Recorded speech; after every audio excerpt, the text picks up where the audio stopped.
Então estamos aí agora novamente a fase vermelha, e o sábio já diz lá em Eclesiastes: não há nada novo debaixo do sol, né? Do céu, debaixo do sol.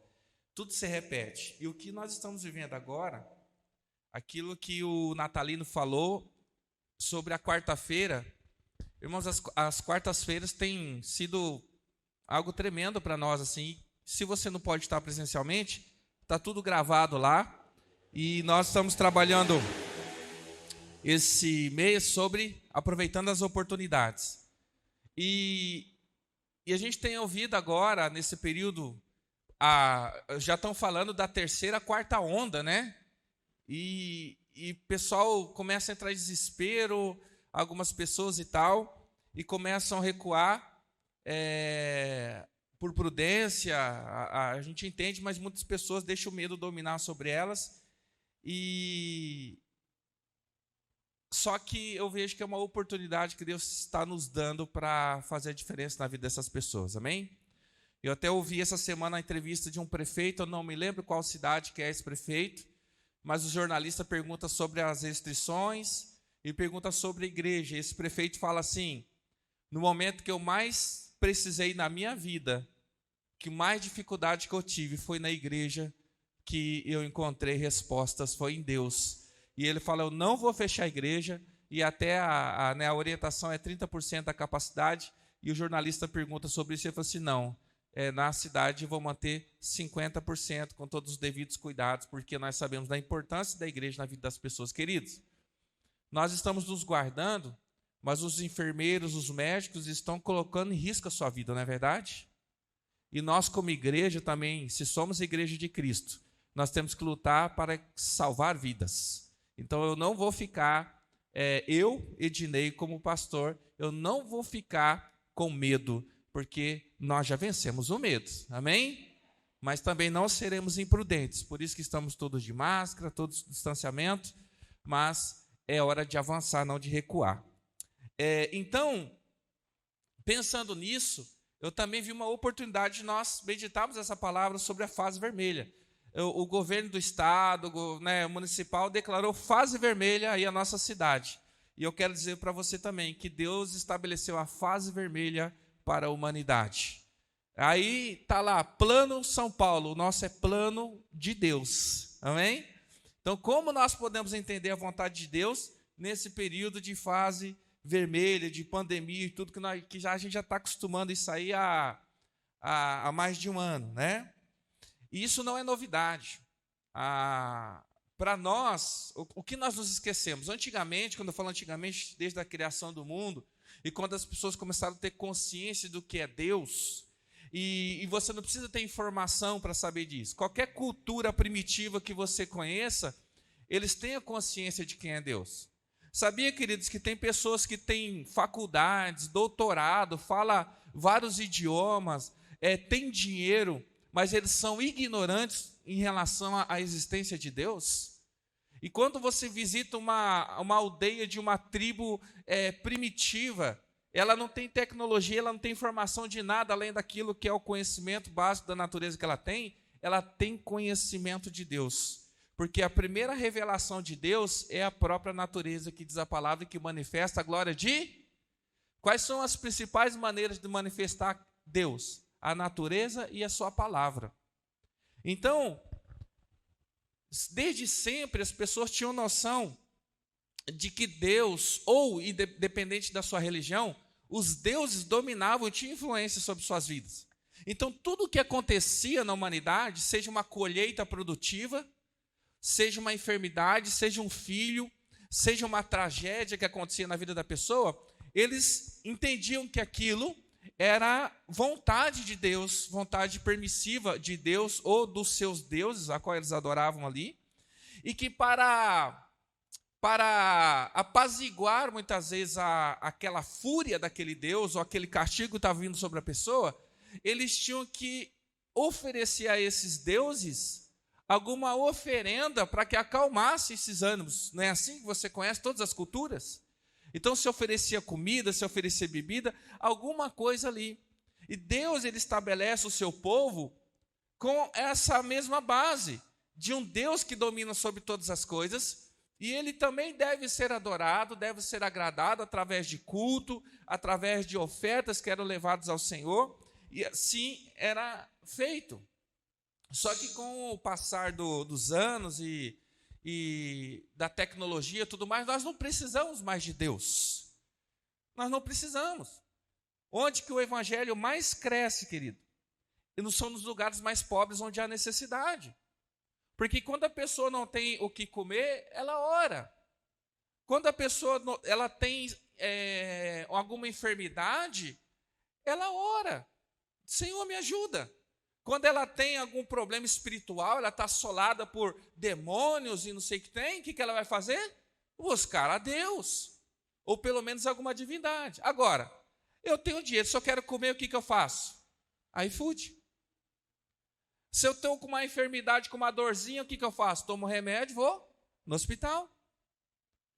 Então, não tenho necessidade de Deus. Então, quanto mais autossuficiente nos tornamos, mais incrédulos nos tornamos. E quanto mais necessidade nós temos, mais nós precisamos estar diante de Deus. Então, nós não oferecemos mais nada tanto a Deus quanto fazia-se antigamente. Nós oferecemos a tantos outros deuses, ao Deus Mamon, ao Deus de tantas aí, entidades, e nós acabamos esquecendo de Deus. Mas, então, falando ainda sobre essa questão de restrição em pandemia e fase vermelha, hoje pela manhã eu quero então falar sobre como é que na palavra se trata essa questão de contaminação e como é a prevenção disso. Como que a Bíblia trabalha a prevenção. E à noite quero falar sobre não só a prevenção, mas a cura. No que diz respeito ao coronavírus, nós estamos nos prevenindo. Mas já existe a cura? Não. Enquanto não existir a cura, nos prevenimos. Mas à noite eu quero falar da cura de todos os males, que você sabe e eu também sei que é Jesus Cristo. Então, no período da manhã, nós vamos falar sobre prevenção e à noite, como foi descoberta e desenvolvida a cura para o maior de todos os males. Tá? Sei que vocês que estão aqui de manhã não podem estar à noite presencialmente, mas na transmissão podem participar se assim desejar. E quem está nos assistindo, e vai estar presencialmente, agora vai ter uma base também que será usada à noite. Bom, e eu quero tratar a respeito disso no Antigo Testamento. No Antigo Testamento, como eu disse, nos povos antigos, nasceu um filho, morreu alguém, uma colheita, uma enfermidade, tudo se entendia como Deus tem um controle. Deus abençoa, Deus amaldiçoa e tudo mais. Mas quando então alguém se tornava impuro, o que é alguém impuro hoje? Ontem eu fui no hospital, meu sogro está lá internado, também está com coronavírus, cremos aí que ele logo estará em casa, recuperado, mas você chega, ninguém chega perto de ninguém, qualquer lugar que você está cansado de ficar esperando, você encosta no poste e daqui a pouco você está, meu Deus, Aí você álcool em gel, aí chega em casa, tira a roupa, vai, não é isso? Então, o que é a contaminação hoje em relação ao vírus? Então, a precaução, esse distanciamento. E é assim que acontecia também nos tempos bíblicos. Olha, eu quero te convidar para lá em Levítico capítulo 12. Aqui, Deus está estabelecendo um novo povo. Então, ele vai estabelecer desde essa sociedade, em todas as áreas, estabelecer governo, ele vai estabelecer os relacionamentos, como deveriam se comportar na saúde. Então, Deus está organizando o povo. E aqui ele não tem o sistema político, ainda não tem rei. Então, ele estabelece, quem que governa ali é Deus, através do sistema religioso, que são os sacerdotes. Aqui não é o Estado laico. Aqui não é o Estado separado da religião. Não, aqui é a religião que governa e conduz todas as situações, que julga toda a questão judicial, econômica, educacional. Todas as áreas da sociedade estão sendo governadas vou chamar aqui, sistema religioso. Então, olha só alguns exemplos de que a pessoa ela estava impura e tinha que haver ali um distanciamento social. Levítico 12, versículo 2. Tem muitas situações, então eu quero ler alguns versículos só para a gente ter como exemplo. Levítico 12, versículo 2. Diga aos israelitas, quando uma mulher engravidar e der à luz um menino, estará impura por 7 dias, assim como está impura durante o seu período menstrual. Olha aqui comigo. Uma mulher, normalmente no seu período menstrual, ela está impura. Ou seja, então quando viesse o período menstrual da mulher, do momento que ela menstruasse, então se conta 7 dias. Nesse período de 7 dias, ninguém poderia chegar perto dela, nem o marido, poderia chegar e tocar nela, porque também se tornaria impuro. E olha como é que Deus ele cuida da gente, Deus estava preservando a vida dos maridos, porque no período menstrual, a mulher também fica brava. Então, assim, veio a menstruação, então por 7 dias falava assim, você nem chega perto, Deus cuidando dos homens ali e preservando também a sanidade mental da mulher, não sei. Mas era considerado como impura. Olha só o versículo 3. No 8º dia, o menino teria que ser o quê? Circuncidado. 4. Então a mulher aguardará quantos dias? 33 dias para ser purificada do seu sangramento. Não poderá tocar nenhuma coisa sagrada e não poderia ir ao santuário até que se completasse os dias da sua purificação. Após o parto, e olha aqui, que a gente está considerando aqui que não existia cesárea. É só parto normal. Então a mulher, ela esperava os 7 dias e a partir daí então poderia circuncidar então a criança, E nós entendemos hoje pela ciência que o cuidado de Deus era tão tremendo que uma criança recém-nascida, a partir do 8º dia, é que ela adquire completa capacidade de coagulação do sangue.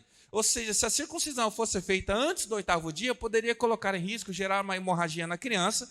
Então, a partir do 8º dia, é um período seguro para fazer essa circuncisão, essa consagração. Mas a mulher, por 33 dias, ela estava ali considerada impura. É o resguardo, não é assim? Os médicos mesmo, hoje diante de uma cirurgia, quantos meses depois da cirurgia? 3 meses? Na cesárea? Acho que 3 meses, até para cicatrizar todas as camadas ali. Mas, no parto normal, eram 33 dias. Então, nesses 33 dias, ela não poderia ter relações, ela não iria para oferecer culto, sacrifício, então ela ficava resguardada até para se recuperar, adaptar toda a questão da criança ali. Eu vejo Deus cuidando, mas era um período também de distanciamento. Olha o capítulo 13. Aqui já em relação a uma enfermidade que é a lepra. Capítulo 13 de Levítico. Versículo 2. Quando alguém tiver um inchaço, uma erupção ou uma mancha brilhante na pele, que possa ser sinal de lepra, será levado ao sacerdote Arão ou a um dos seus filhos que seja sacerdote. Este examinará a parte afetada da pele e, se naquela parte o pelo tivesse tornado branco e o lugar parecer mais profundo do que a pele, é sinal de lepra. Depois de examinado, o sacerdote o declarará impuro. Amém? Então aqui, quem era o médico era o sacerdote. Então Deus orienta que quando fala ali, qualquer doença de pele, às vezes era uma mancha, às vezes era uma ferida, às vezes era um hematoma, bateu ali um hematoma, mas diz que se mudasse de cor, dependendo da profundidade, o sacerdote que ia olhar, e se ele percebesse que era algo fora do normal, se você seguir o capítulo 13, vai falar disso daí. Então ele ficava impuro 7 dias. Aí voltava ao sacerdote, o sacerdote ia examinar para saber se piorou ou melhorou. Se ainda tivesse a mancha ali, se não tivesse melhora, ele ia dar mais 7 dias. Então era um total de 14 dias de isolamento, até que aquele fungo, aquele machucado cicatrizasse. E se, nesse período de 14 dias, a ferida ela melhorasse, então aquela pessoa era liberada para o convívio social. Mas se aquela enfermidade piorasse, então aquele homem era considerado então um leproso e ele era separado do convívio social e inclusive tem um tratamento, aqui vai ensinar, passa óleo, faz isso, tinha um tratamento todo. E até ir para a cidade dos leprosos, que era um lugar onde eles ficavam ali, as pessoas que muitos morriam porque não tinha tratamento, era uma doença sem cura, né? Quando não cuidado ali de início. Então tinha essa questão do distanciamento diante da enfermidade, também Deus já estabelece isso. Olha só, capítulo 15, quero só citar alguns exemplos. Versículo 7. Outra situação. Quem tocar no homem que tiver um fluxo, lavará as suas roupas e se banhará com água, e ficará impuro até a tarde. Se o homem cuspir em alguém que está puro, este lavará as suas roupas e se banhará com água, e ficará impuro até a... Parecido com o que a gente está vivendo, né? Então, só que fala de um fluxo, um homem com fluxo, com sangramento, que fala a mulher do fluxo que é natural, né, da mulher, o fluxo natural que é a menstruação, mas fala de um homem que ele naturalmente não tem, mas pode ser um sangramento, pode ser no nariz, pode ser qualquer situação. Então, esse homem ele estaria impuro. Então, quem tocasse em alguém enfermo, ele tinha que tomar banho, tinha que lavar a sua roupa e ficar um período em isolamento ali, até ele voltar ao convívio. E se alguém cuspisse no outro, né? Você vê também, né? Tem mania de cuspir nos outros, né? Mas aqui a gente... É que nem hoje, por que você usa máscara? Às vezes eu dou umas cuspidas sem querer assim, né? Ainda mais quem usa aparelho sabe o que é isso aí, né? Então, a máscara que nós usamos é exatamente para evitar esse tipo de contaminação. Para que a gente não venha cuspir, não intencionalmente, mas aliar esse contágio também. Por isso que a gente mantém esse distanciamento. Então, nada diferente. Só que a questão aqui, além da saúde, Deus ele vai tratar isso em relação ao pecado. Mas o último texto, versículo 12 do capítulo 15. Olha só. A vasilha de barro, na qual ele tocar, será quebrada. Se tocar numa vasilha de madeira, ela deve ser o quê? Lavada. Olha que interessante. Se a vasilha for de barro, ela tem que ser quebrada.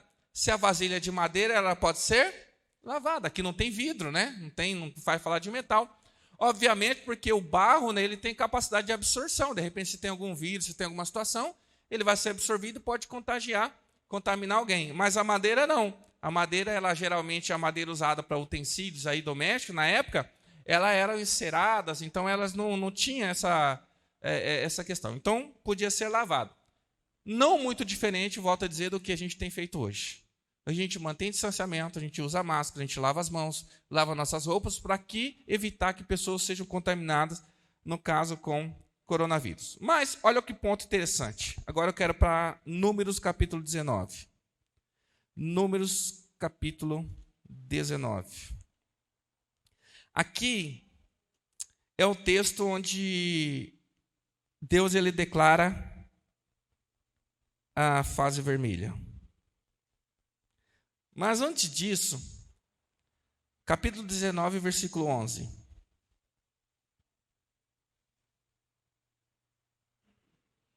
Quem tocar num cadáver humano ficará impuro durante 7 dias. Deverá purificar-se com essa água no 3º e no 7º dia. Nós vamos falar um pouquinho dessa água, qual a água que ele está falando. Então estará puro. Mas, se não se purificar no 3º e no 7º dia, não estará puro. Quem tocar num cadáver humano e não se purificar, contamina o tabernáculo do Senhor e será eliminado de Israel. Ficará impuro, porque a água da purificação não foi derramada sobre ele. Sua impureza permanece sobre ele. Amém?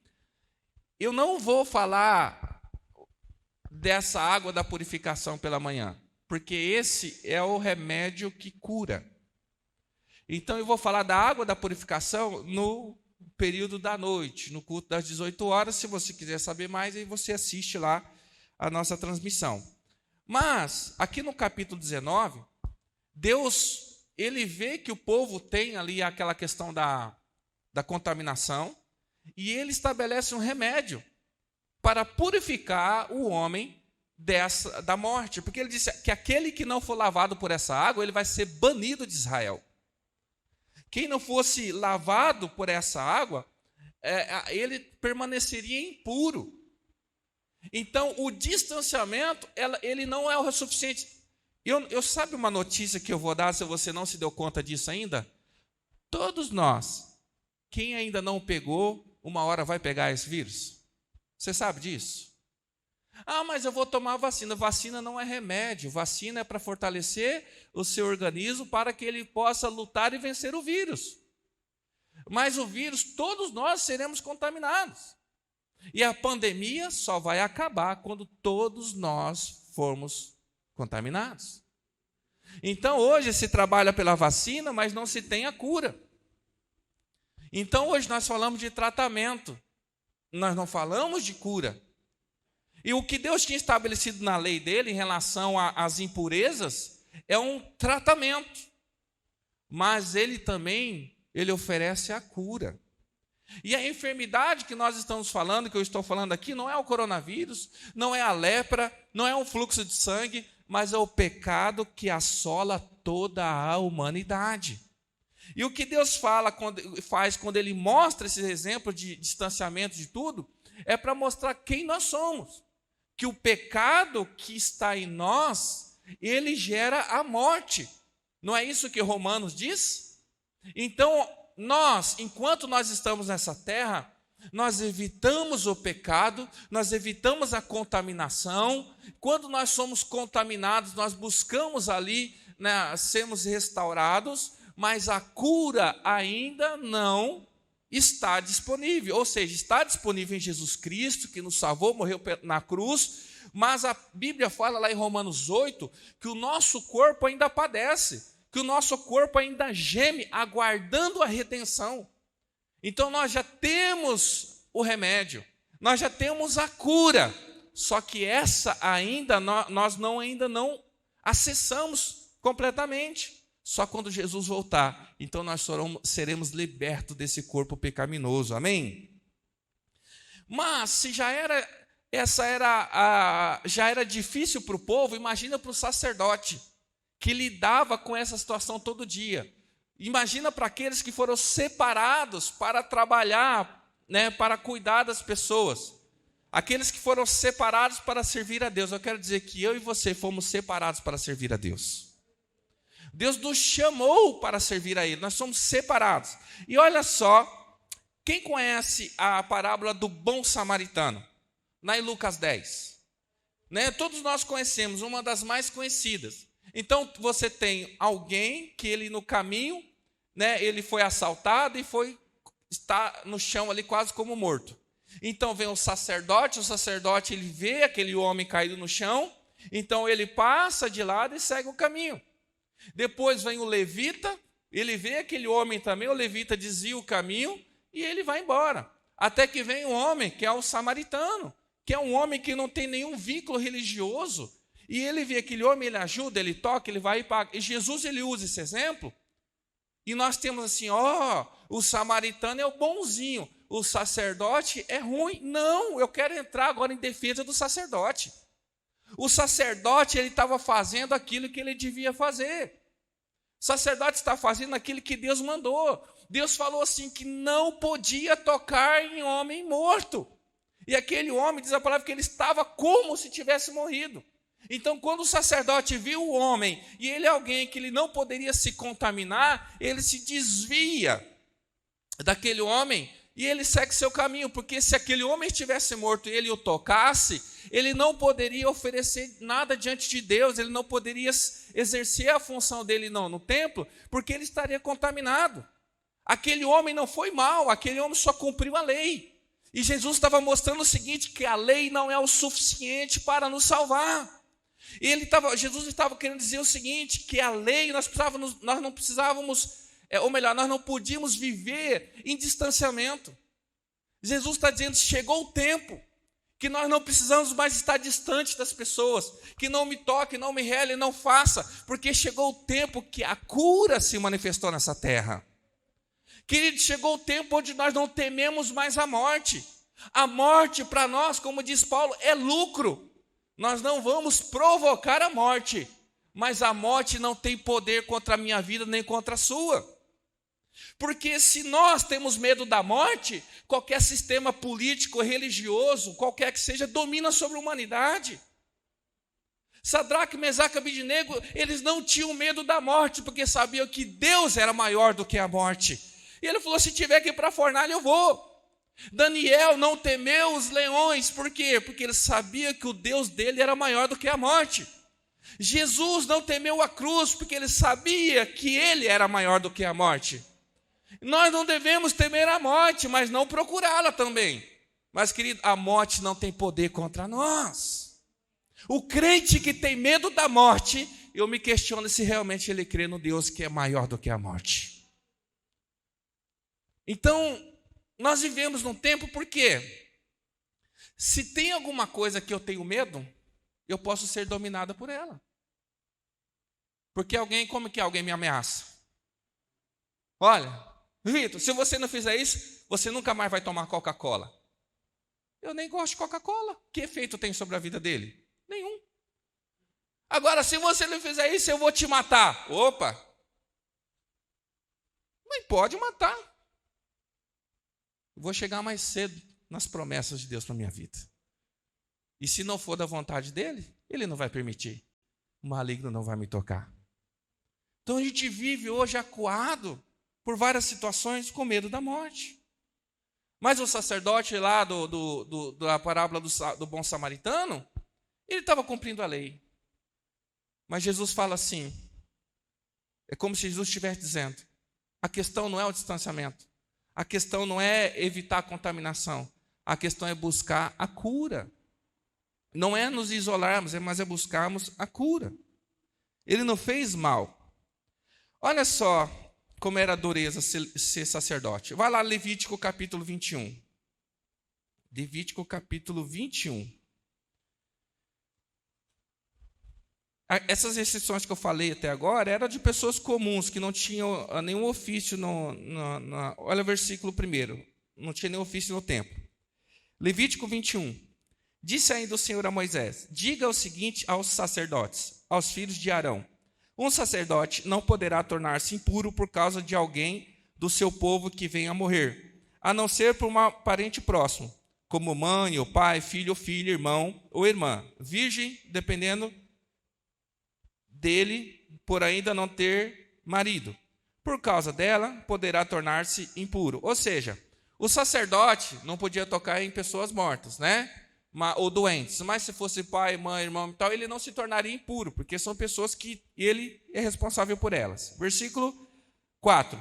Não poderá tornar-se impuro e contaminar-se por causa de parente por casamento.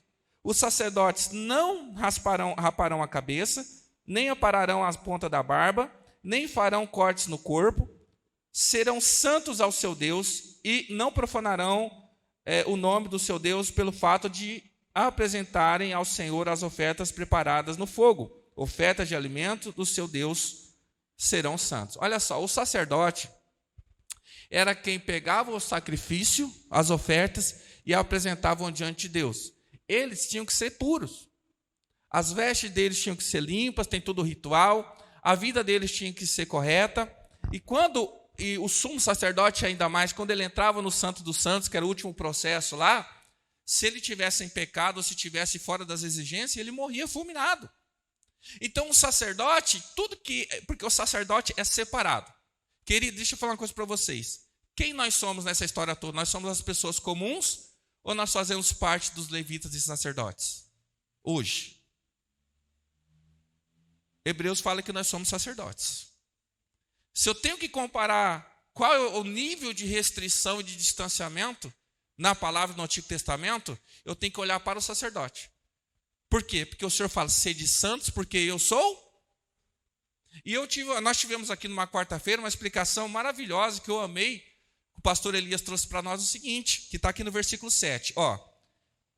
Está mais abaixo, mas vamos ler o 7. Não poderá tomar por mulher uma prostituta, uma moça que tenha perdido a virgindade ou uma mulher divorciada do seu marido, porque o sacerdote é santo ao Senhor, a Deus. Ou seja, por que nós devemos santificar nossa vida? Porque Jesus, ele é santo, ele é o sumo sacerdote e ele é o noivo da igreja, amém?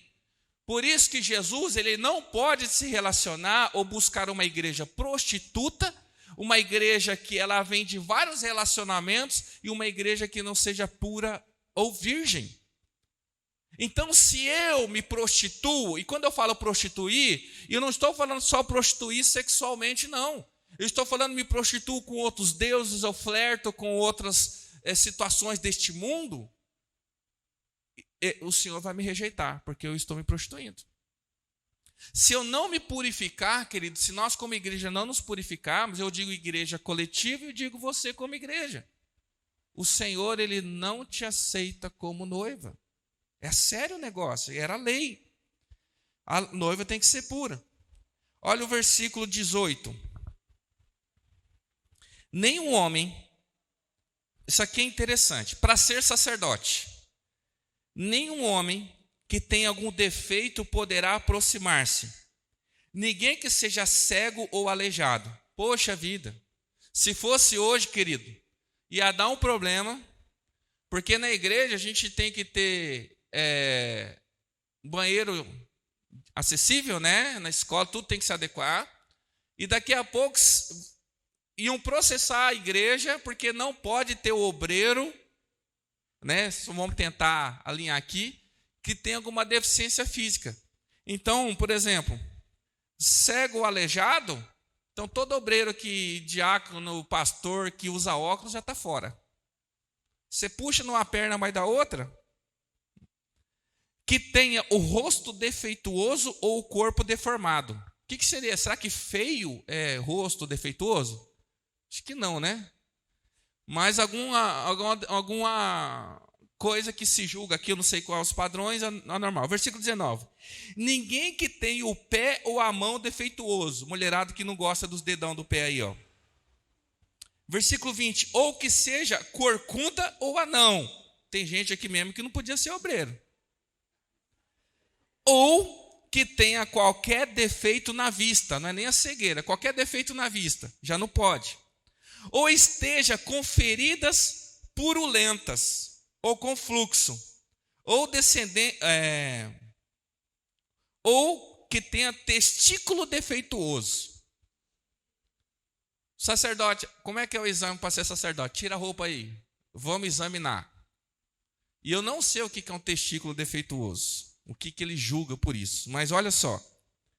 Aí, mas vai continuar aqui, olha só então. Diz assim que o cara tinha que ser padrão. O cara tinha que ser ali um exemplo de fisicamente, inclusive, de pureza. Não bastava ser da linhagem de Arão. Ele tinha que ser puro. Eu quero dizer também, querido, não basta a gente ser filho de crente, estar numa família crente, congregar numa igreja de crente, mas nós precisamos ter uma vida pura e separada diante de Deus. Amém? Ok, para a gente concluir, diante disso tudo e da dificuldade de cumprir todas essas regras e sabendo que as pessoas não iam conseguir viver sem se contaminar, é como hoje, você põe restrição disso, põe restrição daquilo lá, mas você não consegue controlar o povo, pessoas vão ser contaminadas.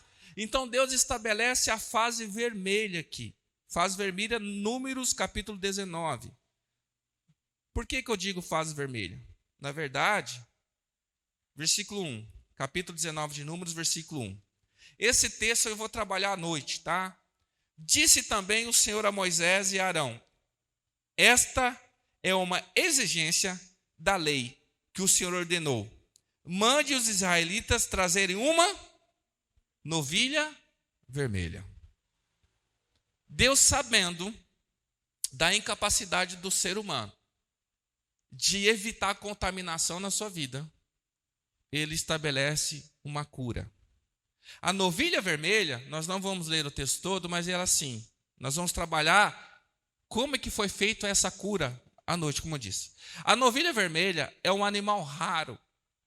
Para você ter uma ideia, do período de Moisés até Jesus, diz aqui a tradição judaica que existiram apenas 9 novilhas vermelhas. E como que o que eles faziam? O texto vai dizer no capítulo 19. Eles pegavam esse animal que tinha que ser puro. Não podia ter um pelo de uma cor que não fosse vermelha. O mais próximo do que a gente tem hoje desse animal é a Red Angus. Tá? Mas não existe. Aí dizem que nasceu aí, se você procurar vai ver boatos, porque os judeus estão esperando, porque a volta de Jesus depende também, não depende disso, mas é um sinal da volta de Jesus, é a novilha vermelha. Tem muita especulação por aí. Mas olha só, voltando nesse tempo. Pegava esse animal, era levado para fora do templo, e lá eles queimavam esse animal. Colocavam ele num lugar, queimavam. Do jeito que está, não matava, não tirava as entranhas e nada. E nós vamos trabalhar esse ritual à noite. Quando terminava de queimar totalmente esse animal, eles juntavam essas cinzas, que eram preciosíssimas, guardavam num lugar, e eles pegavam então uma água pura, limpa, de fonte de água corrente, e eles pegavam um pouco dessa cinza e jogavam nessa água. Essa água era água purificadora. Todo mundo que tinha se contaminado, não importa com o que tivesse sido, ele só podia entrar no templo se ele passasse pela água purificadora. Então, todo mundo que ia ao templo, sacerdote, levita e qualquer pessoa só podia adentrar no lugar santo, naquele ambiente de adoração, diante do Senhor, se fosse aspergido sobre ele a água purificadora. Então, nós sabemos que essa novilha vermelha que nós temos aqui no capítulo 19 era só um sinal daquele que haveria de vir e que só ele poderia trazer a cura sobre a humanidade. Mas eu não vou falar da cura essa manhã, eu vou falar da prevenção. O que nós temos então? O que nós podemos comparar com essa pandemia? Romanos 3:23 diz: todos pecaram e destituídos estão da glória de Deus. Todos nós somos contaminados, queridos. Nós já chegamos ao estágio máximo de contágio. E vou até dizer para você, você nasceu contaminado. Você nasceu contaminado. E nós nascemos com o decreto de morte sobre nossas vidas. E a única coisa que pode nos livrar desse decreto de morte é essa água purificadora que é Jesus Cristo sobre nossas vidas. E para que nós não venhamos a comprometer ainda mais a nossa situação, para que nós tenhamos esperança de salvação, o Senhor ele nos fala: não se entreguem à contaminação. Porque nós temos, qual que é o problema hoje, além do coronavírus? Comorbidades, não é verdade? Então tem pessoas que eles vão ser contaminados e não vão ter complicação nenhuma. Eu fui contaminado, não tive nenhuma complicação. Todos nós estamos contaminados com o pecado, mas durante a vida não tem nenhum problema sério. Vivem a vida. Sabe aquela pessoa que não mata, não rouba e vive bem? Estão contaminadas, mas essa contaminação não manifesta de uma maneira que ele é pecaminoso, que ele vai virar um bandido, que ele vai virar um promíscuo. Não. Pessoas boas, corretas, mas estão contaminados com o vírus do pecado. Agora, quem tem comorbidade, quem é comorbidade? São aquela pessoa que o pecado intensifica a vulnerabilidade dela. Por exemplo, alguém que tem um problema respiratório, pode ser que esse vírus vai piorar. Então, tem pessoas que têm problema de caráter, tem pessoas que têm problema na área sexual, tem pessoas que têm impulsos em outras áreas que seja da vida dela.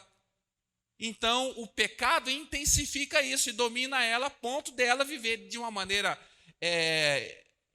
intensa que leva ela à morte mais cedo. E para que isso não aconteça conosco, olha o que Deus faz. 1 Pedro capítulo 1, versículo 15 e 16, eu vou ler para vocês.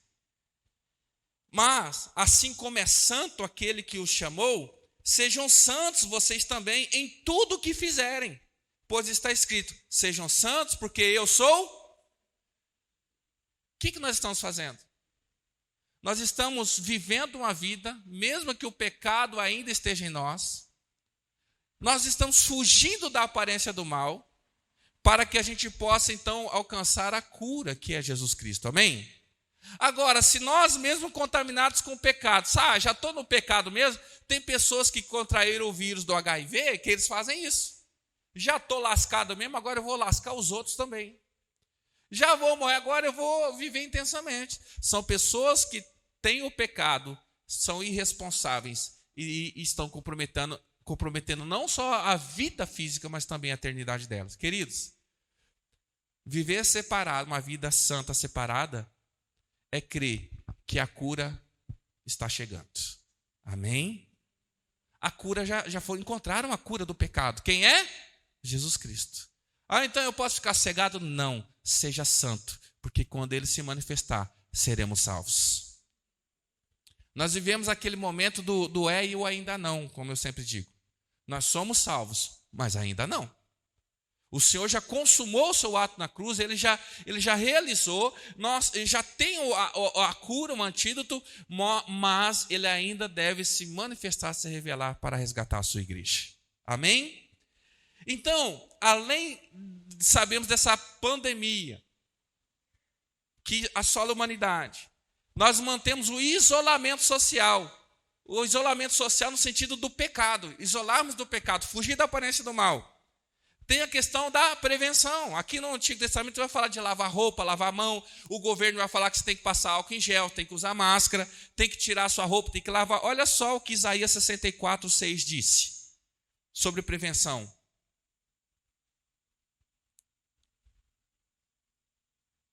Somos como o impuro. Todos nós. Todos os nossos atos de justiça são como os trapos de imundícia. Murchamos como folhas, e como o vento, as nossas iniquidades nos levam para longe. Olha o que Isaías está falando. Ele não está falando de doença, não está falando de lepra, ele está falando de pecado. Ele está falando, somos como o impuro. E ele ainda diz assim, todos os nossos atos de justiça são como trapos de imundícia. Trapo de imundícia é aquele pano enrolado na ferida, que quando numa ferida, quando é algo na pele, vai soltando aquele pus, e ele vai ficando amarelo. Ele está dizendo, não importa o quanto eu seja justo, a minha justiça é um trapo de imundícia que cobre a ferida que realmente está me levando à morte. Ou seja, Isaías está dizendo, não basta ser uma pessoa boa, você tem que ser curado, você precisa ser salvo. Então, boas obras é trapo de imundícia. É um pano limpo colocado sobre uma ferida que logo você tem que trocar, mas aquilo não resolve o seu problema. O remédio é Cristo, amém? E assim como nós vivemos hoje, existem algumas atividades que elas são essenciais. Sabe qual era uma atividade essencial para a vida do povo de Deus? O templo. O templo no sentido de pessoas terem acesso ao Senhor. Porque era no templo que o sacerdote ele avaliava se aquela enfermidade era grave ou não. E era no templo que tinha água purificadora, onde as pessoas eram limpas e purificadas do seu pecado e do seu mal.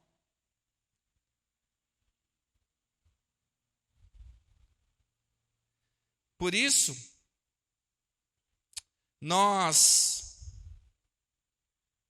estamos nesse lugar para que o Senhor purifique a nossa vida, amém? Olha só o versículo 9 de Números 19, e nós vamos ler mais um texto e vamos participar da ceia. Números 19, 9. Um homem cerimonialmente puro recolherá as cinzas da novilha e as colocará no local puro, fora do acampamento.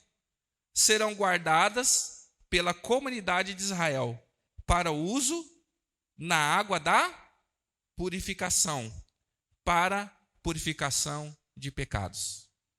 Aquelas cinzas da novilha que foi cremada era guardada e era misturada com água. E essa água misturada com cinza era usada para a purificação de pecado. E nós sabemos e veremos em detalhes à noite que essa novilha vermelha é Jesus Cristo. Por isso que nós estamos aqui reunidos nessa noite e vamos participar da ceia agora. Quando alguém estava doente, a quem ele procurava? Sacerdote, amém?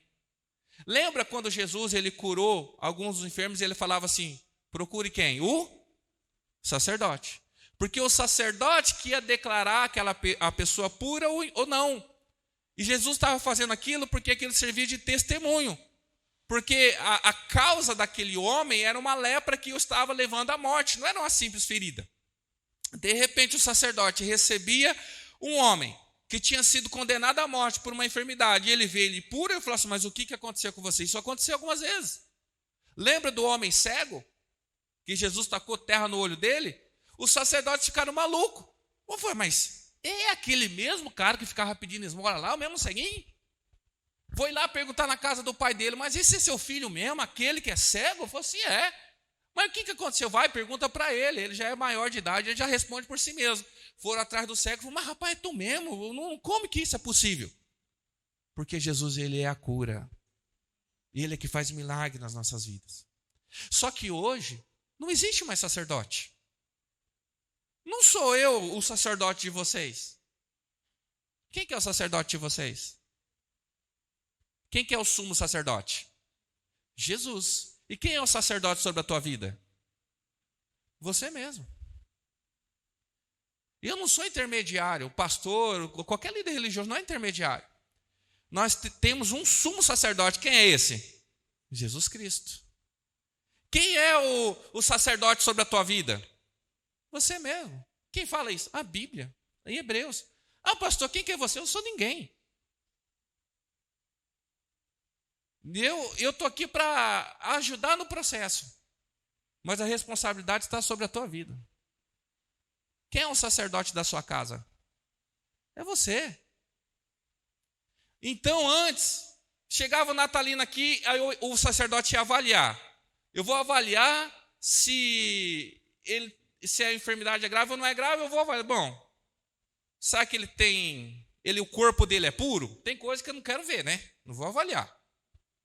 Mas eu vou avaliar a proporção da cabeça com o corpo, ver se é proporcional, né? Se tem algum... Não. Quem é que deve examinar você? Vai lá comigo em 1 Coríntios capítulo 11, para a gente participar da ceia.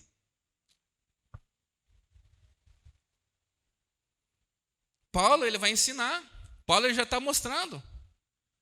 Ninguém vai ficar apontando defeito na tua vida. Quem sou eu? Embora eu conheça a vida de alguns aqui, porque me permitiram conhecer, eu conheço o pecado de algumas pessoas, porque confessaram o seu pecado, segundo aquilo que a Bíblia ensina, mas não sou eu que vou ficar julgando o pecado de ninguém. Olha o que Paulo ensina. Capítulo 11, versículo 28 de 1 Coríntios. O que diz o início do texto? Examine-se o homem a si mesmo. Você é o sacerdote. Quem tem que fazer essa autoavaliação é você. É você que tem que, baseado no conhecimento que você tem de Deus e no relacionamento que você tem com o Espírito Santo, dizer qual é a situação que você está. Se você precisa de isolamento, se você precisa ser purificado pela água, ou em que estágio você está. Porque tem pessoas que estão no estágio tão avançado de pecado que ela chega no entendimento e fala, cara, preciso parar com isso. Tem pessoas, vou dar um exemplo, que estão num estágio de dependência de drogas que a única maneira de você salvar essa pessoa é tirar ela daquele lugar e colocar ela em isolamento, internar ela. É ou não é verdade, gente? Até piolho. Às vezes você isola uma criança que tem piolho para que ela não venha fazer o quê? Contagiar outros.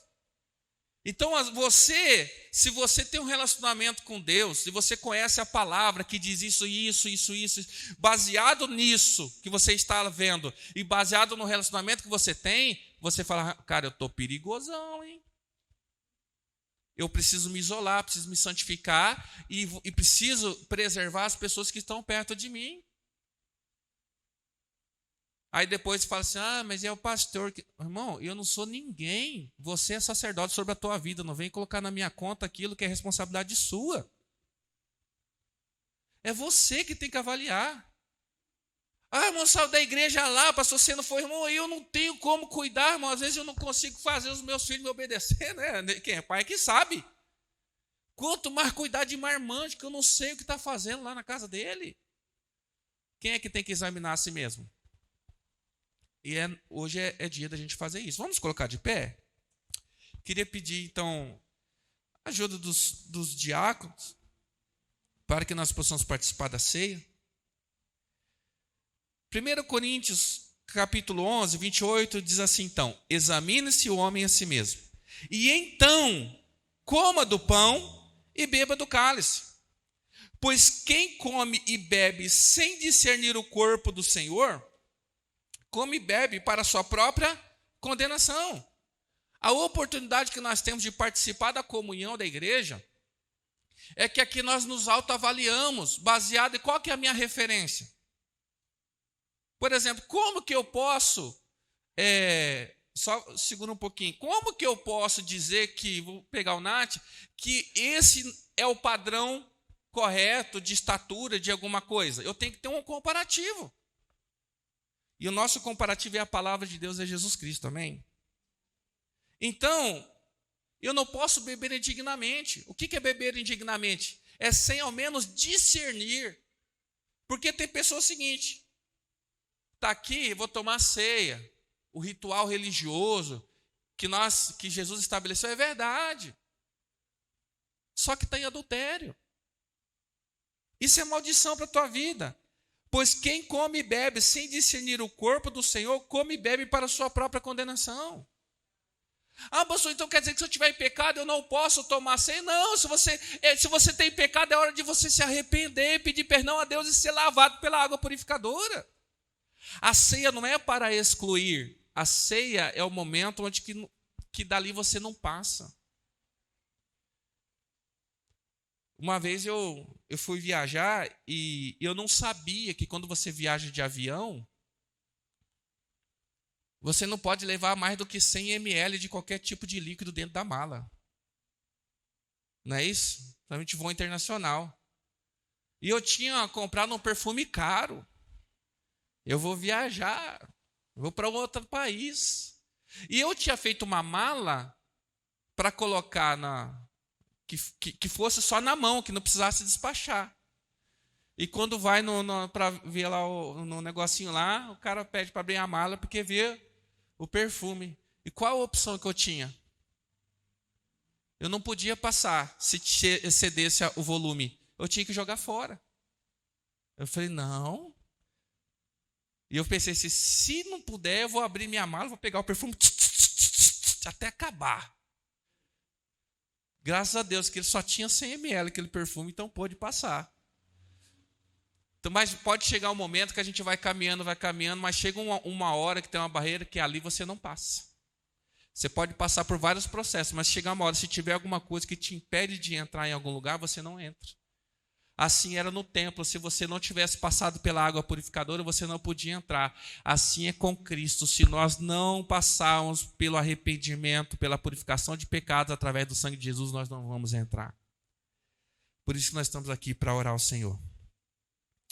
E ele segue dizendo, por isso há entre vocês muitos fracos e doentes, e vários já dormiram. Por quê? Porque não passaram pelo processo de purificação. Mas se nós nos examinássemos a nós mesmos, não receberíamos juízo. Quando, porém, somos julgados pelo Senhor, estamos sendo disciplinados para que não sejamos condenados com o mundo. O que o Senhor está fazendo conosco? E eu acredito que, assim também como Ele permite toda essa situação aí de pandemia, você perguntar assim para mim, mas onde que está Deus diante disso aí tudo? Alguém que é ateu, alguém que não acredita, alguém incrédulo, fala assim, onde que está Deus? Eu falo, Deus, Ele está sentado no trono comendo pipoca, falando assim, ei, seus bobão, eu não avisei? E dizendo assim, e vai piorar. Está chegando a hora, vai piorar. Então eu não oro apenas para que a pandemia cesse, mas acima disso que seja feita a vontade de Deus, amém? E acima disso que sejamos salvos. É hora de nos arrependermos. É hora de nós sabermos que precisamos da cura. Mas também não podemos ser negligentes, porque nós temos a cura, eu faço o que quero, depois eu chego e peço perdão. Perdão, Deus, não é assim. Porque tem o vírus. Agora diz que tem uma nova variante do vírus, não é? E vem outra pior. Não era assim? Veio a dengue. Depois a dengue hemorrágica. Depois vem a gripe do frango, do porco, do camundongo, e tudo. Pecado é a mesma coisa. Você peca, o que vem depois é pior. E pior. E pior. Até uma hora que já não tem mais jeito. A única cura é se posicionar diante de Deus e ser purificado pela água que nos purifica de todo pecado. Amém? E eu queria que nós orássemos, que estamos aqui, se alguém está em casa também, fizesse esse autoexame da sua vida. Não tem mais sacerdote para ficar dizendo que pode, que não pode, que deve, que não deve. Você avalia a sua vida e determina o que precisa ser purificado. E quando nós participamos do corpo e do sangue de Cristo, nós estamos renovando nossa aliança e dizendo que, Senhor, estamos purificados pela fé no sacrifício de Jesus na cruz. Amém? Você pode abrir suas mãos assim para receber mais de Deus na sua vida? Que o grande amor de Deus Pai, a graça do nosso Senhor e Salvador Jesus Cristo e as doces consolações do Espírito Santo estejam com toda a igreja hoje até que Ele venha. E todos nós dizemos? E eu queria que você usasse a mão que você usou para receber, que você também usasse para aplaudir o Senhor, reconhecer que Ele é grande, que Ele é o nosso Deus. Aleluia. Aleluia. Amém? Convido você que está nos assistindo e você que está aqui entre nós também, se quiser ouvir um pouco mais dessa palavra agora a respeito da novilha vermelha no culto da noite, conecte-se conosco lá, né? E vai ser um prazer ter você. Deus abençoe.